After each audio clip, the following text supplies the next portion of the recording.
ये नहीं है, लाइव है।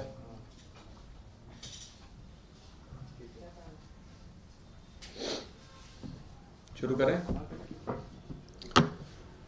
आम आदमी पार्टी की आज की इस प्रेस कॉन्फ्रेंस में आपका बहुत बहुत स्वागत। साथियों, भारतीय जनता पार्टी ने एक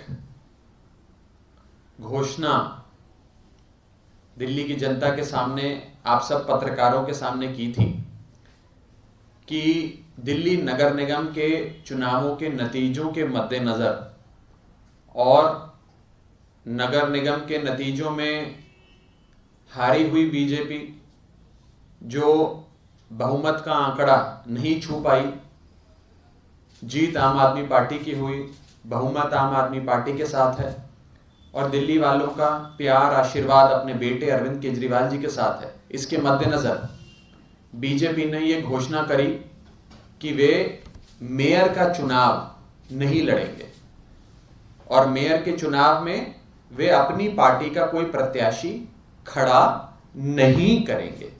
ये घोषणा बीजेपी के तमाम नेताओं ने, बड़े बड़े कद्दावर नेताओं ने दिल्ली के मीडिया के सामने, जनता के सामने की।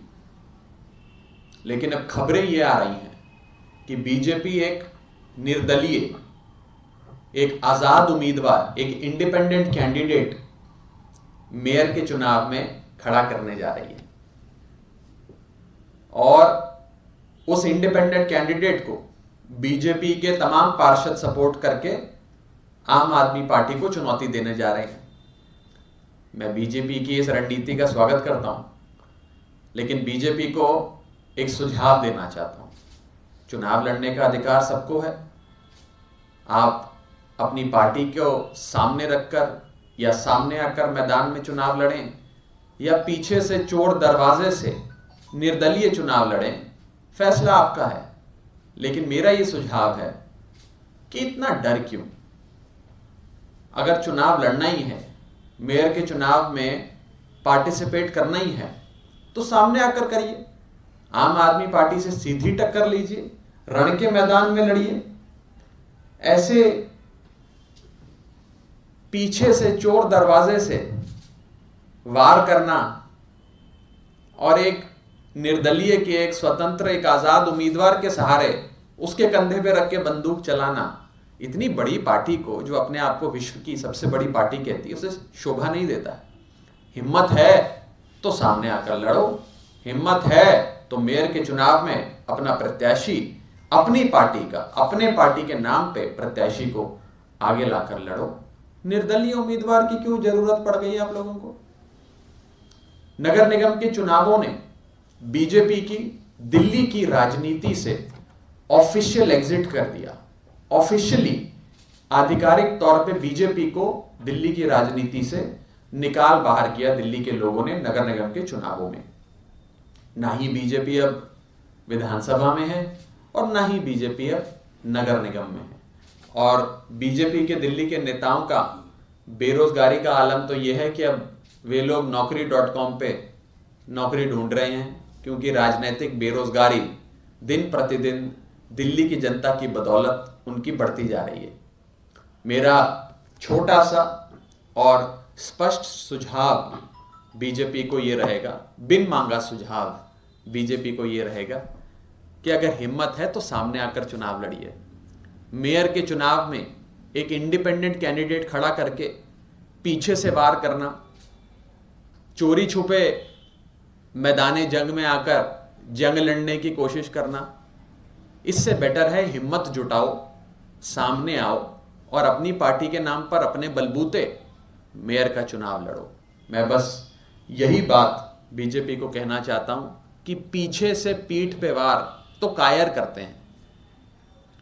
आप तो इतनी बड़ी पार्टी हैं, विश्व की सबसे बड़ी पार्टी कहते हैं अपने आप को, तो आप कायरों की तरह पीठ पीछे ये षड्यंत्र रच के हमारी पीठ पे वार ना करो। सामने आओ, मेयर का चुनाव लड़ो और दिल्ली की जनता तय करेगी कि नगर निगम में किसका मेयर होगा और किसकी सरकार बने। इस संदर्भ में कोई सवाल हो तो आप पूछ सकते हैं। भगत जी, नतीजों के बाद ये भी खबरें आई थी कि बीजेपी आम आदमी पार्टी के पार्षदों को खरीदने की भी कोशिश कर रही थी अब निर्दलीय उम्मीदवार उतारने की बात जिस तरीके का आप ले रहे हैं, आपको लगता है कि क्रॉस वोटिंग करवाने के लिए भी कोशिश कर सकती है बीजेपी? देखिए, बीजेपी हर संभव कोशिश कर सकती है कि कुछ भी करके आम आदमी पार्टी को रोका जाए। इन लोगों ने हमारे नेताओं के ऊपर फर्जी मुकदमे कराए, हमारे लोगों को पकड़ के जेल में डालने की कोशिशें करी, हमारे विधायक दिल्ली में खरीदने की कोशिश करी, हमारे विधायक पंजाब में खरीदने की कोशिश करी, हमारे विधायक गुजरात में खरीदने की कोशिश करी।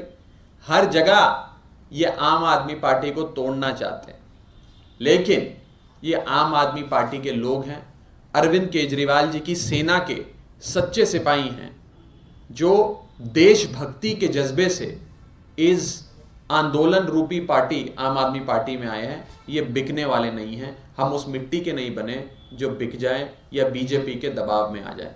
राघव जी, बीजेपी की कई नेताओं ने कल ट्वीट किया है मेयर कैंडिडेट्स को लेकर के। उनका ये कहना है कि आम आदमी पार्टी कास्ट फैक्टर्स को ध्यान में नहीं रखी है और जिस कास्ट के ज्यादा लोगों की सीट आई है उनको दरकिनार किया गया है। बीजेपी को मैं बस इतना ही कहना चाहता हूं कि दिल्ली के लोगों ने आम आदमी पार्टी को मौका दिया है। दिल्ली के लोग आम आदमी पार्टी से बहुत प्यार करते हैं। अरविंद केजरीवाल जी को अपने घर का बड़ा बेटा मानते हैं, बड़ा भाई मानते हैं, और वो अपने बेटे के बारे में और अपनी आम आदमी पार्टी के बारे में एक लफ्ज़ भी नहीं सुनना चाहते, उसके खिलाफ एक लफ्ज़ भी नहीं सुनना चाहते। तो मेरी बीजेपी को हिदायत है कि नकारात्मक राजनीति छोड़िए, सकारात्मक बातें करिए। और आप देख रहे हैं कि जब से नगर निगम का नतीजा आया है, हमारे पार्षद जिन्होंने अभी शपथ भी नहीं ली है, जिन्हें अभी तक पार्षद बनने का जो सर्टिफिकेट होता है, शपथ के बाद जो आपका नाम अधिकृत रजिस्टर में दर्ज होता है, वो भी नहीं हुआ है, और उन्होंने काम शुरू कर दिया है। दिल्ली को साफ करना शुरू कर दिया है। दिल्ली के कोने कोने से तस्वीरें आ रही हैं, वीडियोस आ रहे हैं कि वो गलियां, वो मोहल्ले जो करीब 10, 12, 15 सालों से साफ नहीं हुए थे, जहां कूड़े का ढेर पड़ा था, जहां मलबे का ढेर पड़ा था, वो सारी जगहें साफ होने लग गई हैं। अब दिल्ली को साफ होने से कोई नहीं रोक सकता। ये अरविंद केजरीवाल जी की एमसीडी है। अब ये दिल्ली को साफ करेगी, चमकाएगी, सुंदर बनाएगी, और सुंदरता के मामले में देश की नहीं दुनिया की राजनीति बनाने का काम ये अरविंद केजरीवाल जी की नगर निगम की सेना करेगी। Sir, you got the number, आपके पास नंबर्स हैं जो इसके लिए काउंसलर्स हैं आपके पास। अगर बीजेपी सपोर्ट भी कर रही है तो इसमें अनडेमोक्रेटिक या कुछ इलीगल क्या है? अगर इफ दे आर सपोर्टिंग तो मेरा इसमें कुछ गैर कानूनी तो नहीं है। मैंने गैर कानूनी शब्द का भी प्रयोग नहीं किया। मैंने तो राजनीतिक शुचिता की बात करी कि अगर लड़ना ही है, मैदान जंग में दो सेनाओं के बीच लड़ाई होती है या दो सेनापति लड़ते हैं, तो सीधी लड़ाई दोनों सेनाओं की होनी चाहिए, दोनों सेनापतियों की होनी चाहिए। आप ये बोलें कि हम तो अपनी सेना नहीं लाएंगे, हमारा सेनापति तो छुट्टी पर है, वो तो जंग में नहीं आएगा, लेकिन पीछे से एक आज़ाद उम्मीदवार भेजकर पीठ पे वार करना इतनी बड़ी पार्टी को शोभा नहीं देता। ये मेरा सुझाव है उन्हें कि निर्दलीय प्रत्याशी की आपको क्यों ज़रूरत पड़ गई। लड़ना ही है तो मैदान जंग में खुलकर आओ, थोड़ा साहस जुटाओ, थोड़ी ताकत जुटाओ और करो अरविंद केजरीवाल और आम आदमी पार्टी का सामना। क्या इस निर्दलीय प्रत्याशी आने से कुछ आम आदमी पार्टी असहजता महसूस कर रही है? आपको मेरे चेहरे से लग रहा है मैं असहज है? मेरे चेहरे की मुस्कुराहट क्या बता रही है आपको? बिल्कुल भी असहज नहीं है, लेकिन एक जिम्मेदार राजनीतिक दल होने के नाते और बीजेपी के मुख्य विपक्षी दल एक भारत की राजनीति में भी और दिल्ली की राजनीति में भी होने के नाते एक सुझाव छोटा सा बीजेपी के सामने हमने पेश किया है। सुझाव मानना ना मानना उनका अपना निजी फैसला है। सर, एक क्वेश्चन है। राहुल गांधी की यात्रा दिल्ली एंटर कर चुकी है, शुरू भी हो गई है। बीजेपी कह रही है कि नफरत फैलाने वाली यात्रा है। आम आदमी पार्टी का क्या कहना है? दूसरा, जिस प्रकार से कोविड का एक सिनेरियो अदर कंट्रीज में दिख रहा है, सरकार भी अलर्ट है, दिल्ली सरकार भी लगातार बैठक ले रही है और वहाँ देख रहे हैं मास्क के सब कोई भी प्रोटोकॉल फॉलो नहीं किया जा रहा है। देखिए, पहली चीज़ तो यह है कि अगर सरकार कोई प्रोटोकॉल, मैंडेटरी प्रोटोकॉल जारी करती है तो उसका पालन सबको करना चाहिए। जहाँ तक मेरी जानकारी है, मैंडेटरी प्रोटोकॉल अभी तक शायद सरकार ने जारी नहीं किया है। जब वो जारी हो जाएगा तो वो सब पर एक समान लगना चाहिए। कोई किसी भी राजनीतिक दल का हो, कोई भी यात्रा कर रहा हो, लेकिन हम इंतज़ार करेंगे कि सरकार प्रोटोकॉल जारी करे। और मेरा भारत सरकार को संसद में भी यही सुझाव था और संसद के बाहर भी यही सुझाव है कि कहीं आप लोग देरी ना कर दीजिए। हमने फर्स्ट वेव और सेकेंड वेव के दौरान देखा कि जो शुरुआती साइंस होते हैं, अर्ली साइंस होते हैं, उसे कहीं ना कहीं भारत सरकार ने पहचानने में और उसकी गंभीरता समझने में देरी कर दी थी, जिसके चलते फ्लाइट्स की आवाजाही चलती रही, जिसके चलते इन्फेक्टेड लोग भारत में आते रहे और जिसके चलते पूरे देश में फर्स्ट वेव सेकेंड वेव में हमने देखा त्राहिमाम हुआ। वो स्थिति फिर कभी उत्पन्न नहीं होनी चाहिए। भगवान करे किसी देश में ऐसी स्थिति, मानवता के इतिहास में, मानवता के भविष्य में कभी कोई ऐसी स्थिति उत्पन्न ना हो। इसीलिए मेरा सुझाव रहेगा केंद्रीय स्वास्थ्य मंत्री को, केंद्र सरकार को, कि चीन से आने वाली कनेक्टिंग फ्लाइट्स के बारे में, फ्लाइट ऑपरेशंस जिसमें चीन एक क्रिटिकल कंट्री होता है, उन फ्लाइट ऑपरेशंस के बारे में थोड़ा सोच विचार करें। ज़रूरत हो तो चीन से आने वाली डायरेक्ट या इनडायरेक्ट फ्लाइट्स को बैन किया जाए, उस पर प्रतिबंध लगाया जाए, ताकि भारत के अंदर वो वायरस आ ही नहीं पाए। एक बार वायरस आ गया और फैल गया तो हम सब फिर डैमेज कंट्रोल में लग जाएंगे, हम क्योर यानी कि उसका समाधान ढूंढने में लग जाएंगे।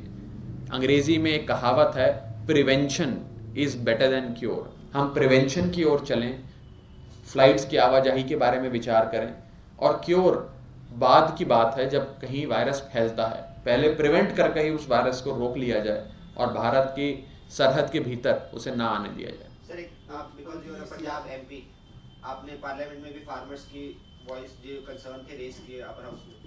मेरा क्वेश्चन है कि सर पंजाब में प्रोटेस्ट चल रही है जीरा में अगेंस्ट द लीकर फैक्ट्री। आप जब यहाँ पे टिकरी में प्रोटेस्ट, जो दिल्ली बॉर्डर्स पे प्रोटेस्ट होता था, तो आप बोलते थे कि जो मोदी गवर्नमेंट है वो केस दर्ज कर रही है, इन पे कर रही है। जीरा में जो फार्मर्स प्रोटेस्ट कर रहे हैं उन पे एफआईआर भी हो गया, इलेक्ट्रिसिटी थेफ्ट पे भी एफआईआर हो गया है, उसके बारे में क्या कहेंगे? देखिए, वो मामला सब जुडिस है।